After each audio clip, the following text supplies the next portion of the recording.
وہ نبی ہے اور جس نے عبادت میں اتنا طول پایا، عبادت میں اتنا کمال درجہ حاصل کیا، ان کا حسن و جمال بڑا خوبصورت ہے، حسن و جمال کے بڑے کمال درجے پہ ہیں، مگر جب ملائکہ اس کی عبادت کو دیکھتے، اس کے انداز کو دیکھتے، اس کی عبادت کو دیکھتے، ریاضت کو دیکھتے، تسبیح تحلیل کے رکوع سجود کے انداز کو دیکھتے، آسمان پر بیٹھنے والے ملائکہ خدا وحدہ لا شریک کی دربار بے کس پناہ کے اندر فریاد کرتے، مولا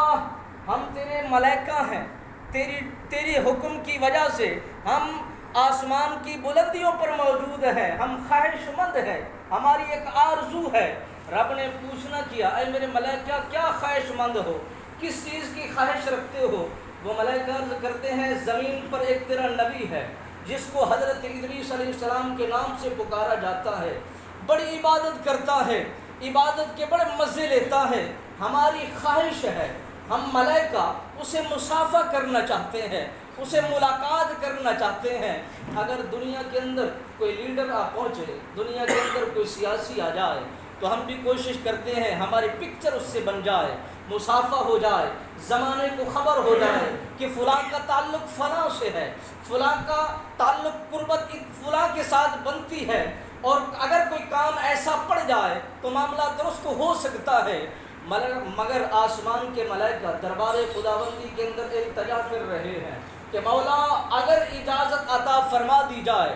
ہم تیرے نبی حضرت ادریس علیہ السلام کے ساتھ مصافحہ کرنا چاہتے ہیں۔ یعنی جب عبادت کے اندر اتنا طول آ جائے، عبادت کے اندر اتنا لذت آ جائے، جب عبادت کے اندر اتنا چاشنی داخل ہو جائے، یہ ترسنا اور خواہش ظاہر کرنا ملائکہ بھی کرتے ہیں۔ جب انسان کے اندر عبادت طول پکڑ جاتی ہے، جس طرح میرے نبی رحمت فخر موجودات صلی اللہ علیہ وبارک وسلم سرکار عبادت کرتے، ریاضت کرتے، قرآن کہتا ہے یا ایھا المزمل قم اللیل الا قلیلا نصفہ او انقص منہ قلیلا، اے حبیب نصف رات جاگیے، اب انقص منہ قلیلا، یا پھر اس سے بھی کم